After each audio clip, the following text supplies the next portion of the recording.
Good morning, everyone. If you can take your donut and coffee and have a seat.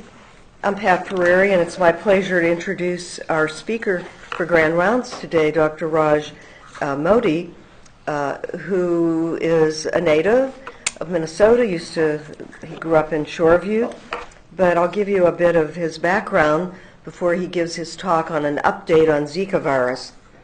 Raj graduated from the University of Wisconsin in Madison, and then his MD was from UCLA, both of these with highest honors, and then he came here and did a medicine and pediatrics residency, MedPeds residency at the University of Minnesota, and then ultimately went to the CDC where he was an epidemiologic intelligence officer, and he has spent time in Atlanta at CDC. He's still a CDC government career employee, but he has moved back to Minnesota to the Department of Health, where he's medical director of the Division of Infectious Disease Epidemiology, Prevention, and Control, and he holds a title as CDC Career Epidemiology Field Officer. And so we welcome Raj, who was very gracious in taking this slot on relatively short notice, and he's going to tell us all the 1 million new things that have happened with Zika, since you may have heard a little in April of this year. Thank you, Raj. Thank you, Dr. Ferrari. So it's great to be back. I remember attending a lot of seminars in this very room during residency. So I am going to attempt to talk about at least a few new things in the world of Zika. I think keeping on top of all the updates is nearly an impossible task right now. But hopefully I go over some things that are new and interesting to you. So start off, no disclosures. So the outline for this flight through Zika, these are some of the things I'm going to spray you with. A little bit of the emergence of the disease, both geographical emergence as well as profound emergence of disease knowledge. A bit of testing update and some talk on prevention. And when I get to prevention, I'm mostly going to be talking about blood safety updates. All right, so this all started back in 1947. Researchers in the Zika forest identified the virus in a rhesus monkey living in the treetops. Since then, from the 1950s and decades that follow, we learned a little bit about the virus. It's a single-stranded RNA virus. There are two lineages that emerged. One is in the African lineage, the other one's the Asian lineage. It's a genus flavivirus, similar to other flaviviruses like dengue, yellow fever, Japanese encephalitis, and West Nile. And 1 year after it was discovered in the monkey, they also isolated it from a Aedes africanus mosquito, also collected from the Zika forest. So the early years, 1950s through 2006, that's a long period, but very little new knowledge accrued during those over 50 years. Again, everything Zika related during those years occurred in Africa and Southeast Asia. There are many surveys performed showing evidence of human infection. There was identification of more Aedes mosquitoes, most notably Aedes aegypti and also Aedes albopictus. But throughout those years, there was only 14 reports of human infections.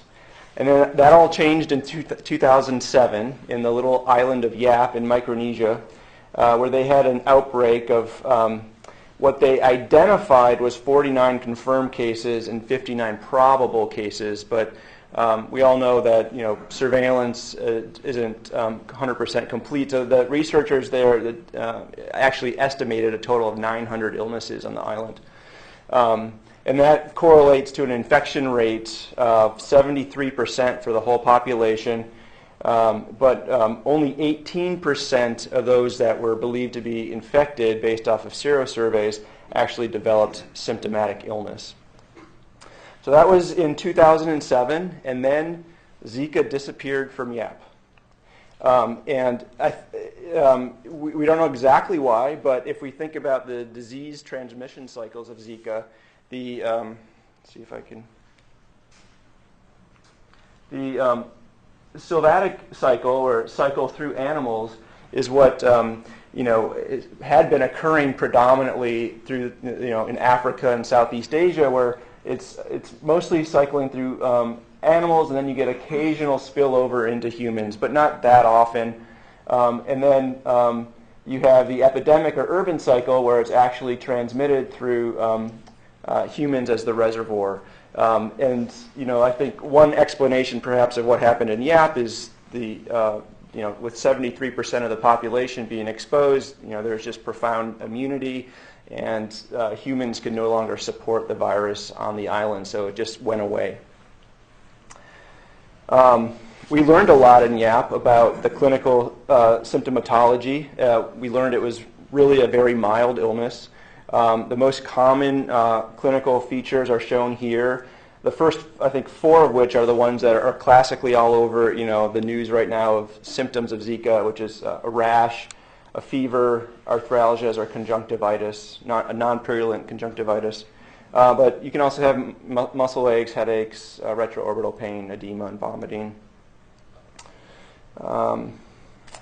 So that was in 2007, and then, as you all know, a lot of things have been changing in recent years. So this graph is from the World Health Organization.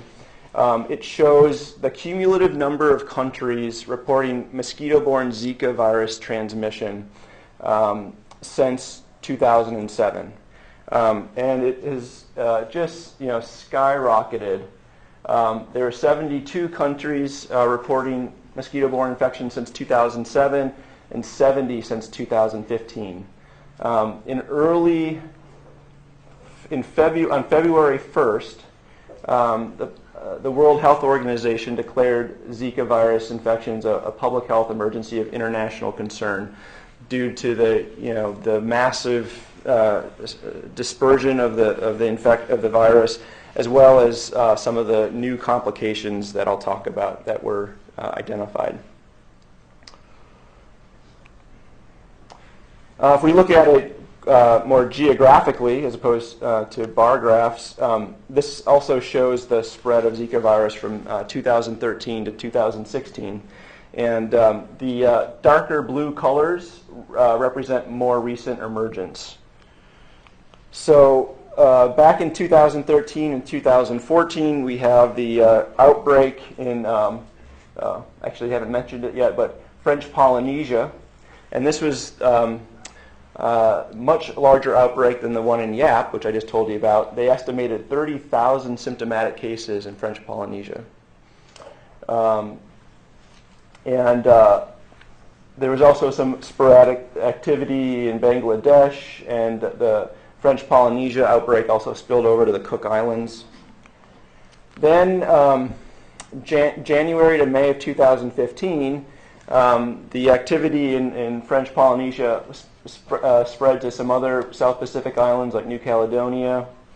Also,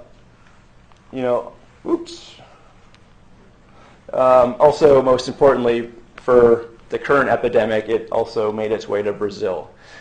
So World Health Organization says it appeared in Brazil in early 2015. There's actually reports in the literature that it may have appeared in northeastern Brazil in late 2014.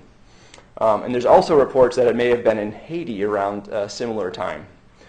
So that's early 2015. Then, if we move ahead to more recently, July 2016, we have mosquito-borne transmission in a small area of the United States, in Florida. And then the most recent activity actually is in Singapore and Malaysia. But the strain in those two countries is not the same. Does not appear to be the same strain that's circulating in the Americas.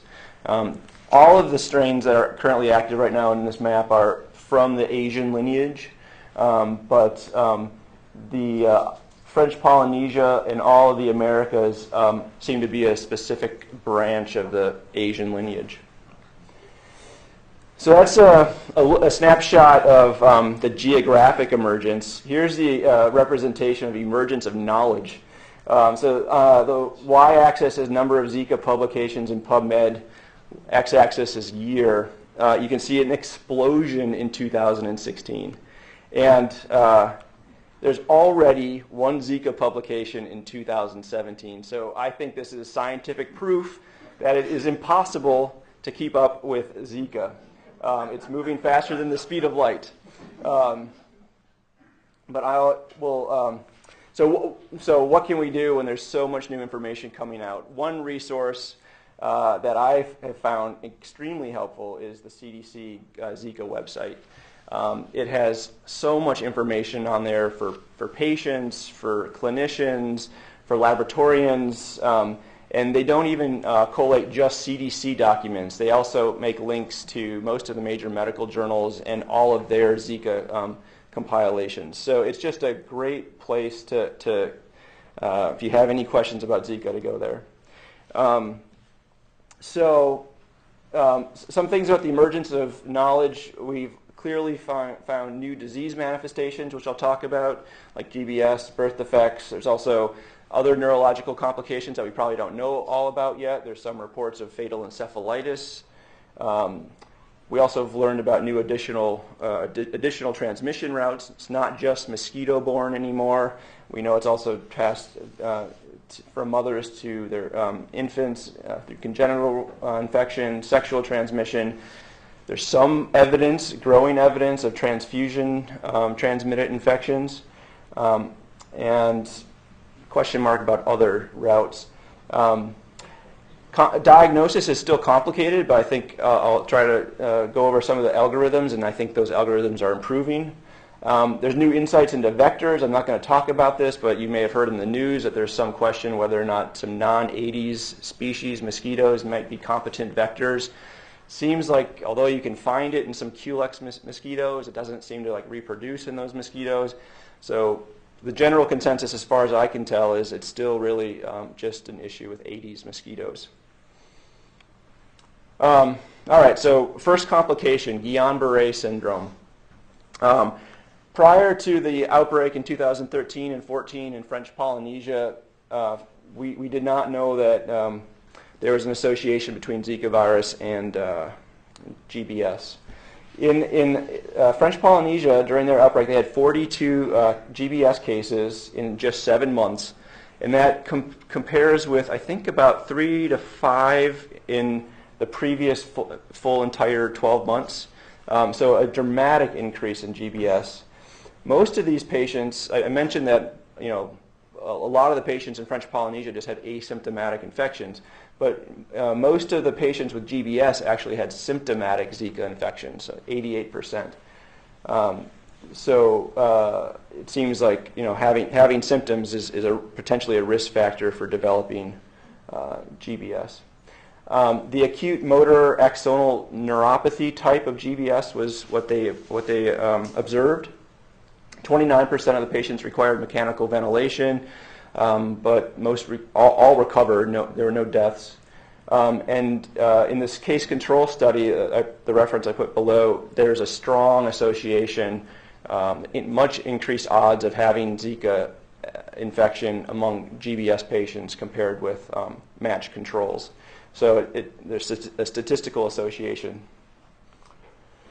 So that was in French Polynesia. There's been, definitely reports of increases of GBS in the Americas during the outbreak that we've been experiencing here. Here's a recent New England Journal letter with data from those countries listed. On the top is the epidemic curve of Zika virus infection. Beneath it is the epidemic curve of GBS. So they're definitely correlated. When I read through this letter, I was like, well, you would expect there to be a delay in at least a week or so from peak Zika onset to peak GBS onset. But the authors of that letter say that they think that GBS is reported to public health authorities faster than Zika infections are, so that may just be kind of a surveillance artifact. All right, then we all have heard about microcephaly, and this, would be due to congenital infection. The first report of congenital infection actually came out of the French Polynesia outbreak back in April of 2014.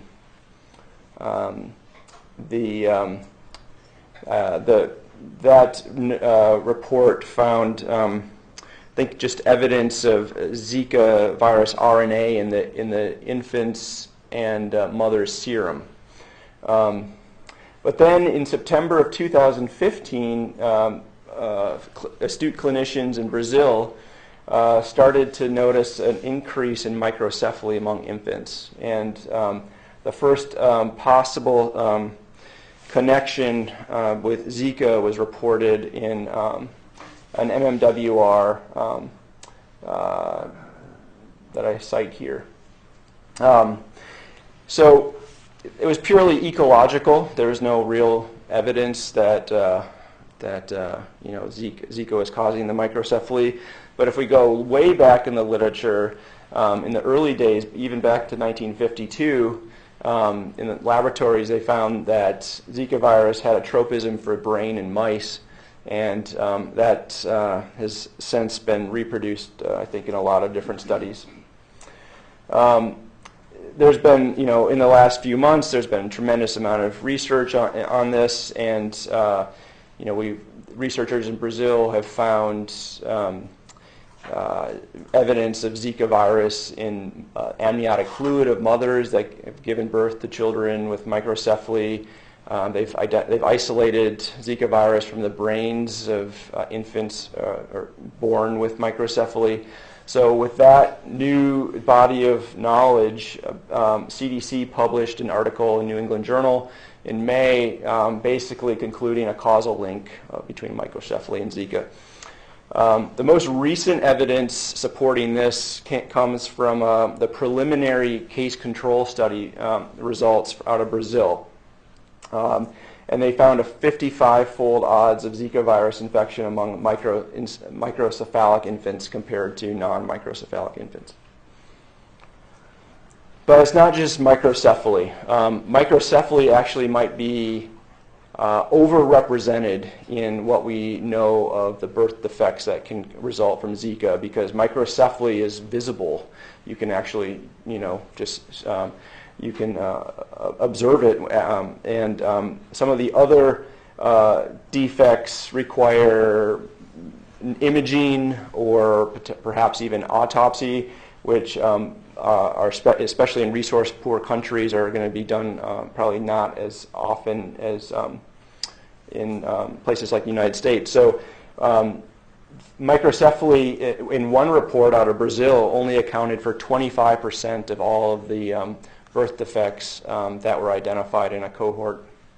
So some of the other defects include intracranial calcifications, eye defects, many different types, hearing loss, joint contractures. Infants are also born with intrauterine growth restriction, and there's been reports of fetal loss as well. So moving on to another new mode of transmission that's been identified is sexual transmission. It's kind of a hard thing to study in most of the countries right now that are affected with Zika virus, because it's overlaid with mosquito-borne infection, so it's hard to parse out what's sexually transmitted versus mosquito-borne. But there's definitely cases that have clearly been associated with transmission and new evidence of sexual transmission. And in recent months, there's been reports that it's not only from infected men, but infected women can also pass it to partners.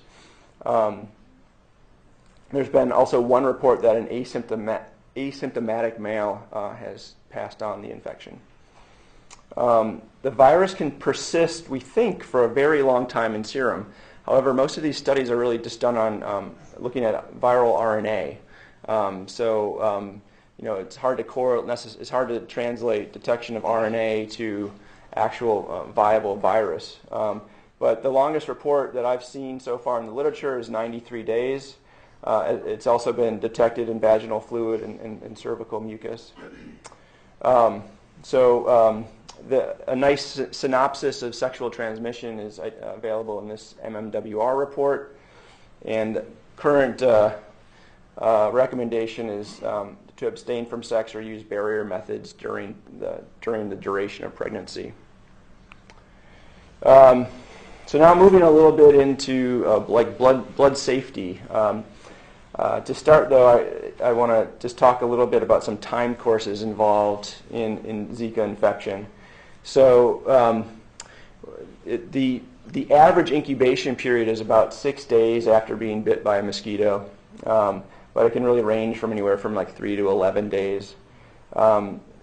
Patients will develop an IgM response usually around 9 days, but could be as early as 4 days or as late as 14 days. And the period of viremia usually starts, we think, a few days before symptom onset and can last for about 10 or 14 days. So patients definitely can and are viremic. So this was first, the impact of that on blood safety was first looked at in French Polynesia back in January of 2014, so like in the middle of their outbreak. They implemented routine Zika virus nucleic acid testing, despite the fact that they didn't have any documented transfusion-transmitted infections. So they're accruing data prospectively starting from January 2014. They also went back retrospectively to look all the way back to November 2013 on I think, remnant samples that were collected from donors.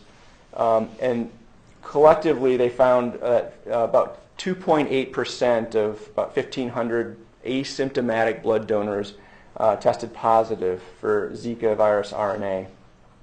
8.8% of those that had samples and were available for culturing actually had detectable virus, and 11 or 26% of the asymptomatic donors actually developed symptoms about 3 to 10 days after donation.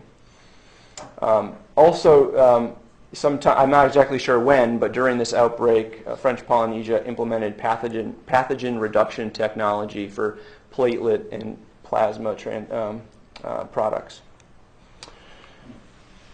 So that was French Polynesia. Now, looking a little bit more recently, there's been now 4 possible transfusion-transmitted infections reported in the literature to varying degrees of detail. I think the most well-documented one is this first one. The recipient was a liver transplant recipient who received platelet concentrate. The donor was symptomatic 2 days after donation and actually called the blood bank and then got tested and was positive. Then the recipient also tested positive, but remained asymptomatic. They did sequencing, and at least per the author's report, they call a near perfect nucleotide sequence homology, suggesting that the viruses may have been, that the transfusion may have been the cause of the recipient's infection. But it's hard to really piece that out in much of Brazil because there's endemic mosquito-borne transmission. The report went on to say that the location of the recipient was in a part of Brazil where there was an active outbreak, suggesting even more that it probably was transfusion related. The second infection was in a patient who died from gunshot wounds. He or she received received products from 18 donors over a 3-month ICU course, and at some point, kind of in a retrospective study, they went back and looked at all of those 18 donors, and one had a remnant sample that tested positive for Zika virus. And when they contacted that donor, the donor actually said that they did develop symptoms about 3 days after donation. There's two other ones that have only been reported, as far as I can tell, in some kind of news websites and in a review article that I cite here. So based on all of this kind of information, back in February, FDA issued a kind of a risk assessment, and they concluded that the risk of Zika virus transfusion-transmitted infection was likely based on some of these reports I just went over, the fact that you can have transfusion-related infections with other flaviviruses, the fact that viremia occurs, also you can have viremia during an asymptomatic incubation period, and the data out of French Polynesia showing about 3% of donors were positive. So I'll come back to that when I get to the prevention section of the talk. So other routes of transmission, I think there's been one laboratory-acquired infection reported in the United States. There may be more in other parts of the world. And then you may have heard about this unexplained case in Utah. So this was a case of Zika infection in a caregiver. The patient, index patient that the caregiver was caring for was very viremic. This reported as over 100,000 increased viral load compared to the average viral load. And the index patient died. Probably, yeah. Yeah, I don't know. I think so. And then, CDC did an investigation with the Utah Department of Health and looked at all the people who may have come in contact with this patient. They're mostly family members. They did a ton of testing.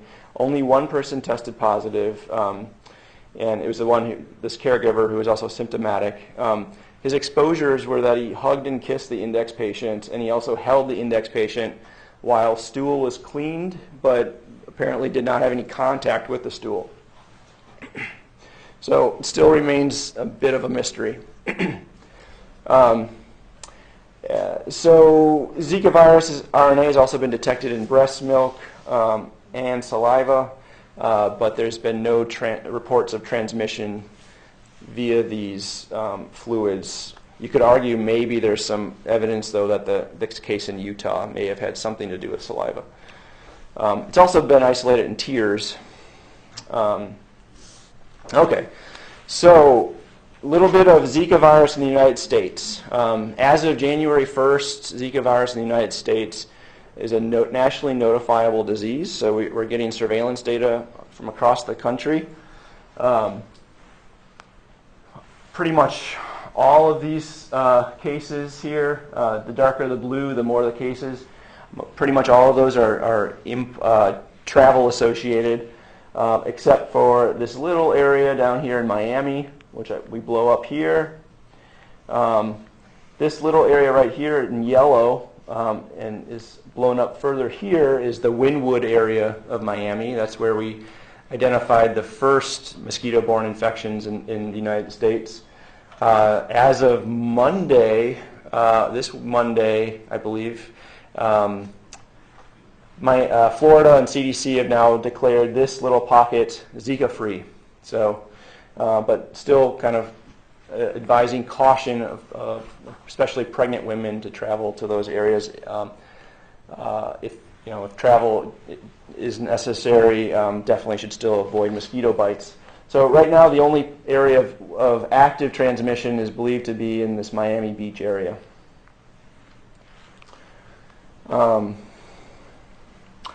So if we want to look at actual numbers in all of the United States, as of mid last week, there are 3,176 infections reported. About 0.3% of those infections developed GuillainBarre Syndrome. 99% were travel associated. Of those, 24 were sexually transmitted to people who had travel abroad but didn't travel themselves. And then there was the case in Utah was a one unknown route of transmission. 43 locally acquired mosquito-borne infections in Florida. I think that number is higher, and we should get updated numbers later this week. And then the one laboratory-acquired infection. The story is much graver in U.S. territories. We're already at over 17,000 infections, and 99% of these are locally acquired. So the exact opposite of the continental United States. And the most heavily hit U.S. territory is Puerto Rico.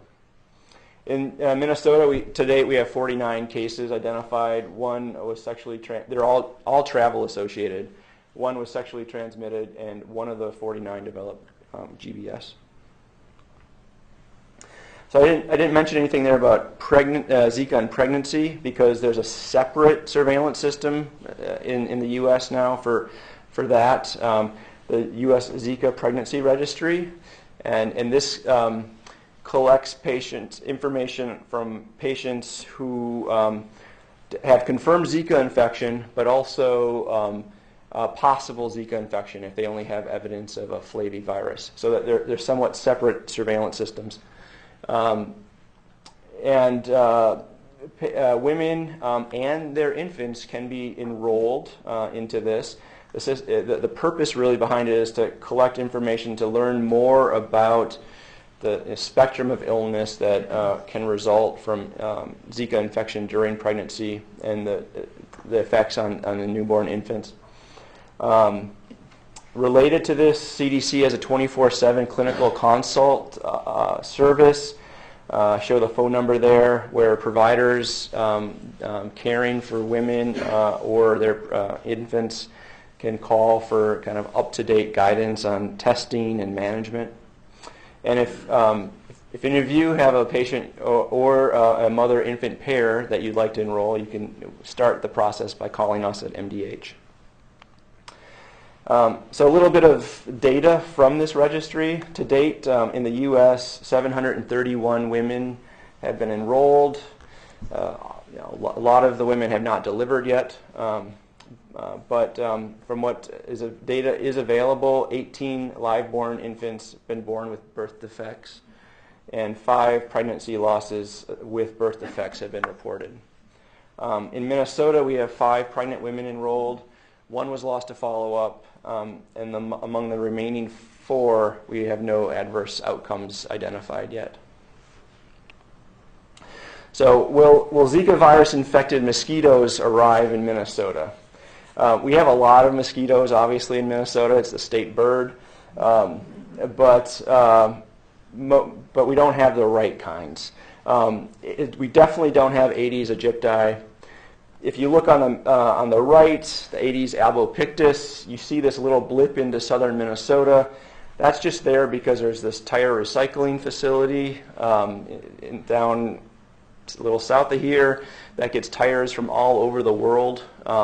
And every once in a while, those tires will bring in some Aedes albopictus, but they do not overwinter. MDH just went out with the metro area mosquito control and did a lot of mosquito sampling in areas potentially at higher risk for these types of mosquitoes and didn't find any. So as far as we know, as of now, we don't have any competent vectors in Minnesota. So moving from emergence to testing. And I know testing has been, there's been a lot in the news about how frustrating testing has been for people who are wanting to get tested. Here's a recent New York Times headline, "Want a Zika test? It's not easy." This family had just recently traveled to Dominican Republic, and they wanted to be tested for Zika before having another baby. And I'll get to, that's at least from CDC guidance, that isn't a justification right now for testing. We have a variety of diagnostic methods during the acute phase, so 1 to 2 weeks after symptom onset. There's the real-time reverse transcriptase PCR. It can be performed on serum, urine, CSF and amniotic fluid. It's been performed at MDH now for a long time. Actually, for serum, we do as a triloplex, where it's also done in combination with dengue and chikungunya PCR. There's more commercial labs that are offering this. There's also serological testing, and that's usually used for patients who are 2 to less than 12 weeks out from symptom onset. This again can be done at MDH, and all of MDH testing is free. And there's now a few commercial labs that are doing IgM testing. If you get a non-negative result from serology, so either positive or equivocal, that serum sample still has to be sent for more confirmatory testing, plaque reduction neutralization test, and that's pretty much just done at CDC. There's a few state labs that are doing it as well. CDC can also do immunohistochemical staining for viral antigens or RT-PCR on tissues. So some of the challenges with testing, a negative RT-PCR doesn't preclude Zika because the patient just may be past their viremic stage. So then there needs to be reflex testing into serologic testing. As I mentioned, Zika virus IgM can be positive due to cross-reaction with other flaviviruses. So that's why you need that PRNT as a confirmatory test. And it's also difficult to distinguish the infecting virus in patients who may have had a Japanese encephalitis or a yellow fever vaccination in the past. So here's current CDC guidance on who should be tested. It's really symptomatic people who have lived in or recently traveled to an area with Zika virus transmission, or who have had unprotected sex with someone confirmed to have Zika virus infection who traveled to an area with active Zika transmission in the 3 months before the sexual encounter. All pregnant women with possible exposure to Zika virus. So irregardless if they're symptomatic or not, simply if they have a possible exposure. And this should be assessed at every single prenatal visit. And then infants that are born to mothers with lab evidence of Zika infection, or infants who have clinical or imaging findings consistent with Zika syndrome in a mother who has at least epidemiological risk factors for having acquired Zika. Who should not be tested? Testing is not recommended to assess for sexual transmission. There's still huge knowledge gaps about the dynamics of shedding. Even if you find it to be negative, it's unknown if they might have intermittent shedding. And also the current testing for semen, for example, is RNA, and we don't know how to translate detection of RNA to infectiousness. Also, as I alluded to earlier, testing is not recommended to assess congenital infection risk among couples wanting to conceive. And I'll get to what those couples should be doing instead, at least according to CDC. So here are some testing algorithms. I'm not going to go through these in explicit detail, but this is for symptomatic patients collected with specimens collected less than 14 days after onset. So this would be symptomatic, any symptomatic patient, even if they're pregnant. And the main thing to point out here is you start by testing with RT-PCR. And if Zika is negative, that doesn't preclude a Zika infection, so then you go into the serological testing. If that's positive or equivocal, you do the PRNT. For specimens collected more than 14 days after onset, it's somewhat similar, except you start with serological testing. If positive or equivocal and the patient is pregnant, you then go to RT-PCR just to see if you can possibly find RNA. And if any serum or urine is positive, then you have a confirmed case. And if you're not pregnant and you have a positive or equivocal IgM, you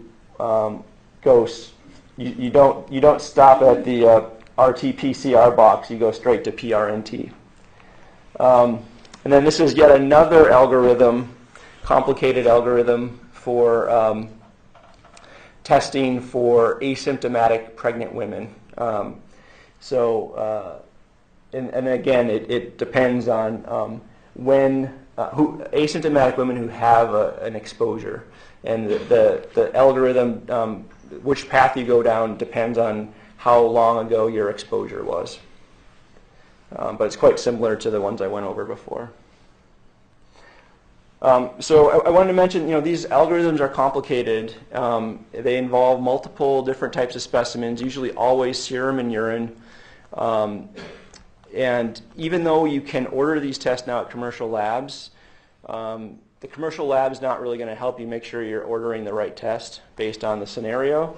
So if you ever, even though there's increasing availability of the test, if you ever have questions, you can always call MDH, and someone who does Zika full-time can help work you through it. And again, we still offer testing for free. So it's, we can help coordinate getting specimens down to CDC for the PRNT confirmatory testing. All right, so prevention. The most important thing for prevention until we get a vaccine is protecting ourselves from mosquito bites. And CDC has some great resources on how to go about doing this. The mosquitoes that transmit Zika are daytime biters. So we have to be especially vigilant in Zika active areas during the daytime. We should be using EPA certified mosquito repellents, wearing long clothing, perhaps spraying those clothing with other agents like permethrin, and then really importantly, keeping mosquitoes out of our homes by keeping breeding sites, reducing breeding sites. So these mosquitoes can breed in just a very small amount of water, so any standing water around a home should be removed. Air conditioning definitely helps as well. But like I said, we don't have Zika virus mosquitoes in Minnesota, so this is more for other areas of the world. Other prevention measures in areas with competent vectors, there's definitely community-wide mosquito control efforts that have been quite controversial, and you've probably heard about some of the pushback about spraying. When you're traveling, keep Zika in mind. Pregnant women should not travel to areas with Zika. Women trying to get pregnant should discuss their travel plans with their healthcare providers. And it's also important if you travel to an area with active Zika transmission to still avoid mosquito bites when you get home, so that you don't be the unfortunate person that might start active transmission here in the U.S. If we happen to have an albopictus that comes in from the tire recycling facility. For preventing sexual transmission, current recommendation is to use condoms or other barrier methods for at least 8 weeks after returning from a Zika transmission area for most patients, but that is extended to 6 months for any symptomatic male. And as I mentioned, for the duration of pregnancy, barrier methods should be used.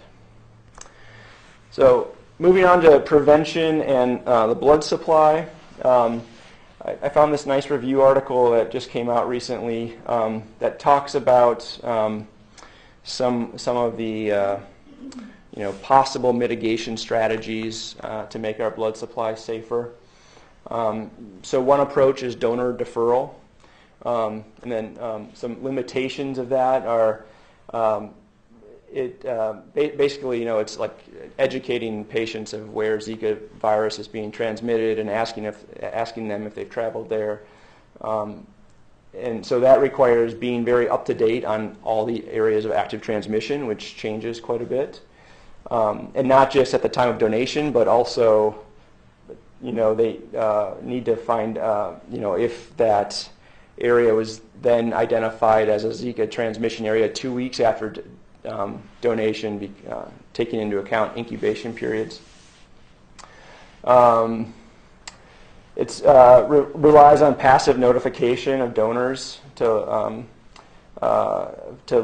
call back to blood bank facilities if they later develop symptoms or identify risk factors that they hadn't thought about it when they were actually donating. And this is likely not very sustainable in endemic areas. There's an idea to do quarantine of the blood products for 1 to 2 weeks. Challenges here, and then the patient would call back, the donor would call back and confirm that they had not developed any symptoms during that quarantine period, and then if that's the case, the product could be released. But one issue here is 80% of infections are asymptomatic. You all know better than I do, but apparently platelets have a short shelf life. And there's logistical challenges making sure the donors follow up and managing the inventory. Then there's testing the blood products, the donated products. Challenges here is there's no FDA licensed screening tests, but there are assays approved for investigational new drug use. And some questions that people have raised about testing: should it only be done for patients or for donors who have traveled to endemic areas? Should tested samples only be used for high-risk recipients, such as pregnant women? And then the fourth mitigation strategy is pathogen reduction technologies. These, I think, cost a lot of money, and right now we only have FDA-approved pathogen reduction technology for platelets and The FDA has now required universal testing of all blood products. Yep, I'm going to get to that. Yep. So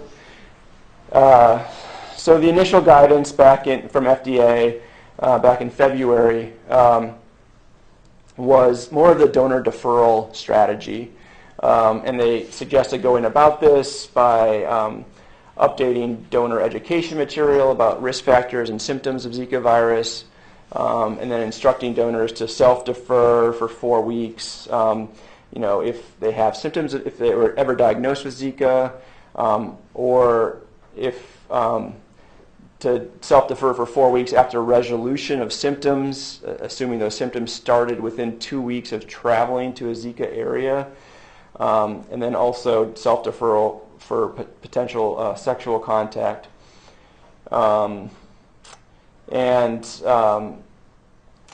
There's recommendations for donors to report symptoms that may have developed within 2 weeks of donation. In addition to the educational material, they also suggested that the questionnaire that their donors fill out specifically ask about travel to areas with Zika virus transmission, and then to implement those same deferral strategies as above. But as has been alluded to, back just a couple weeks ago now, I guess maybe a month ago or so, FDA came out with new guidance. This last guidance in February was only for areas without active Zika transmission. But the new guidance applies across the board to all areas of the United States and its territories, and you basically have two options. You can test all donations using a nucleic acid test. Initially, right now, is under an IND usage, but then licensed tests when available. Or implement pathogen reduction technology for platelets and plasma using an FDA-approved pathogen reduction technology, and that could also be expanded to other types of blood products if pathogen reduction technology becomes available.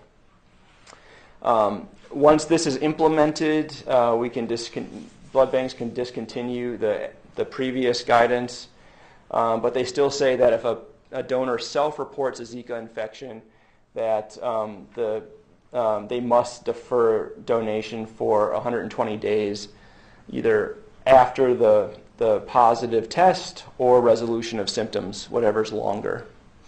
And so FDA recommended implementing this in a tiered strategy.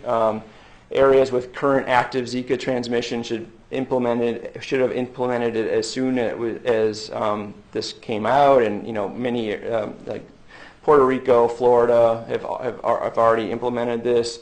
Then they had a second tier of states that kind of are more in the Aedes aegypti endemic area, so like Georgia and other Texas, they've already implemented.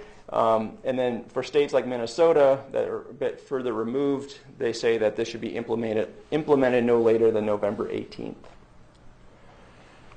So in summary, there's been an explosion of Zika in the past couple of years, both with its respective geographic range, number of cases, and our knowledge of the disease. There's now proven neurological complications, both among adults and fetuses and newborn infants. But the full spectrum, I think, of neurological disease still needs to be determined, as some of the reasoning behind the Zika, U.S. Zika Pregnancy Registry. And we still don't know very much at all about long-term neurological complications. As I mentioned, we have new transmission routes identified. Testing algorithms remain very complicated, but I think as data has become available, we think that the algorithms have at least become more effective. Prevention relies heavily on mosquito bites, avoiding mosquito bites, and the impact, I think, of these new blood screening guidance will be to be determined. There's a lot of work also going on right now on vaccine development. Government has funded quite a bit of research in this area. I don't really go into any of that right now because we don't, as far as I have heard, we don't have anything that's ready to be tested right away.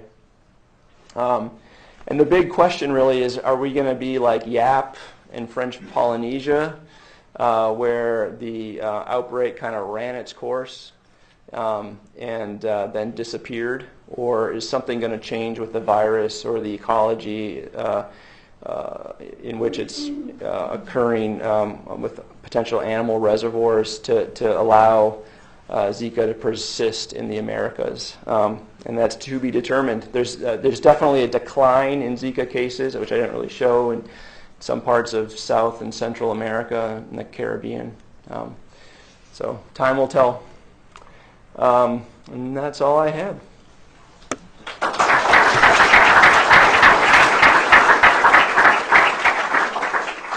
We have time for questions. That was terrific, Raj. Really comprehensive, very up to date.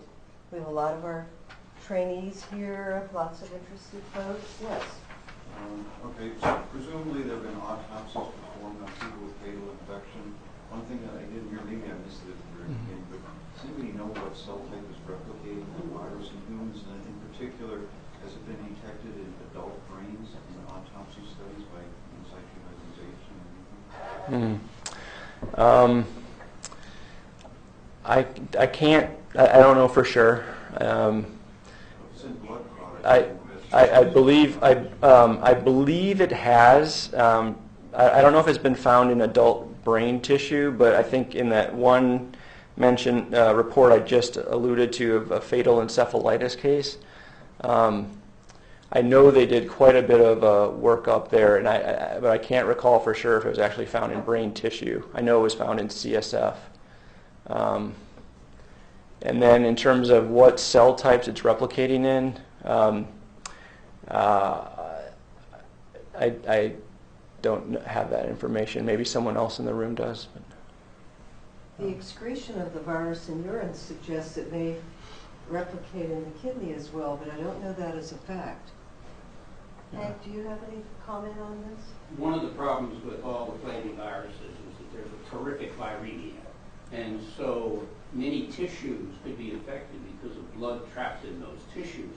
So I would say that you need to use HCSC, right, in situ hybridization, and to see if there's pathology that's specific to that cell type. Which cell type for Zika, I don't know.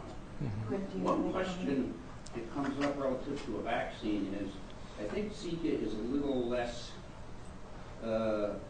heterotypic than hepatitis C, which is in the flavivirus class, but hepatitis C is so unstable. There's so much sequence dysomology that it's going to be very, very hard, to come up with a vaccine that will avoid escape mutants.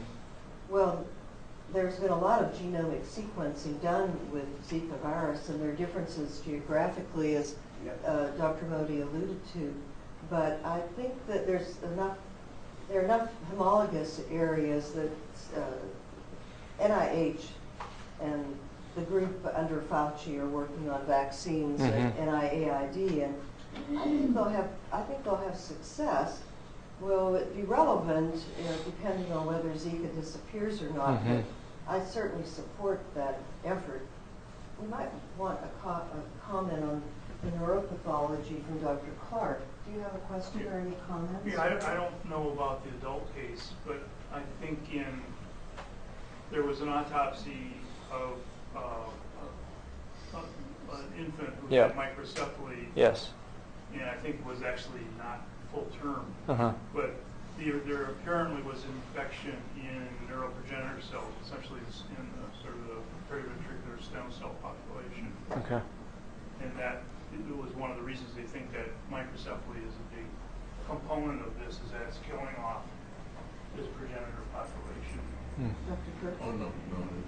Other comments or questions? I just have a question on transmission between those South Pacific islands. I mean, presumably that was people during the 14 days. I mean, mosquitoes can't fly at thousands of No, especially these mosquitoes. That was one interesting fact I learned. I mean, the Aedes aegypti only travels about 100 meters max in its lifetime. unless it gets on a plane. Yeah. Yeah. So that's why It would have had to have been during the viremic phase that the person travels, presumably, because after a couple of weeks they're probably not infectious, right? Exactly. Yeah. It would have to. Yeah. I mean, I think most of the speculation of how Zika has been transmitted from like French Polynesia and the surrounding islands to even to Brazil have been through travelers. Dr. Crossan? I have a question about asymptomatic versus symptomatic patients. To what extent is this a dosage phenomenon versus a host phenomenon? I don't know the answer to that, and I don't think I've read up on that. So there's still so many questions. I definitely I try to keep up on some of the most salient features of Zika, especially pertinent to Minnesota. But there's so much information out there. I don't know if anyone else knows about. I'd like to comment on some of the testing technology. The Red Cross is going to be having their testing done at other VA facilities and not here locally. And I understand they'll be using an instrument from Hologic. We happen to have one in micro, but not the instrument that has the EUA, the Emergency Use Authorization from FDA. It's called the Panther, and that's what they're going to be using.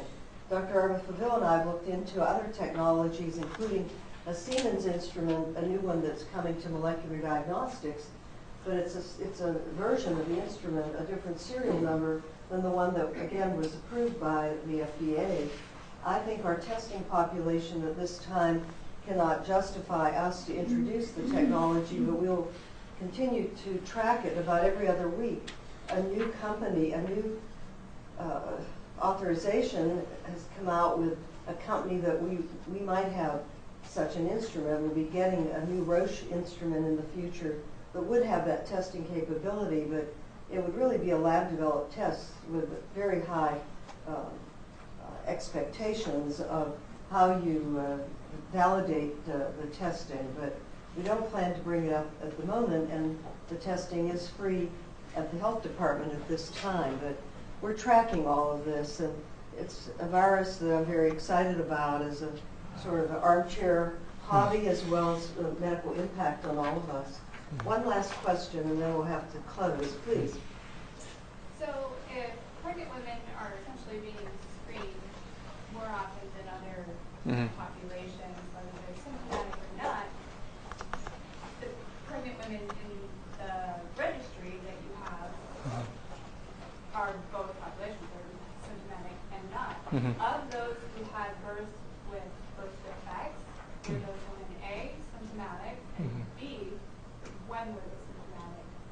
Yeah, great questions. I didn't really go over any of that, but so the data out of Brazil and some of the other South American countries definitely suggests that symptomatic women during pregnancy are more likely to have complications, either birth defects in pregnancy associated with pregnancy loss or with live-born infants. The number I have it in my bag right here. Some of the data on which I could show you, but yes, just like GBS was found in French Polynesia to be more common among adults who are symptomatic than asymptomatic, the same seems to be panning out for pregnant women. And most of the data that's emerging suggests that that at least some of the more profound birth defects are more likely to occur in women who have their infection during especially the first trimester into their second trimester. Although there was a recent small publication that showed women who were clearly infected late in their third trimester still gave birth to live-born infants that had neuroimaging abnormalities, including intraventricular calcifications, as well as some periventricular cysts. So, those infants were described as, having no neurological deficits, but I think time will tell, the long-term consequences on the brain. Well, I think we'll have to stop. Thank you very, very much.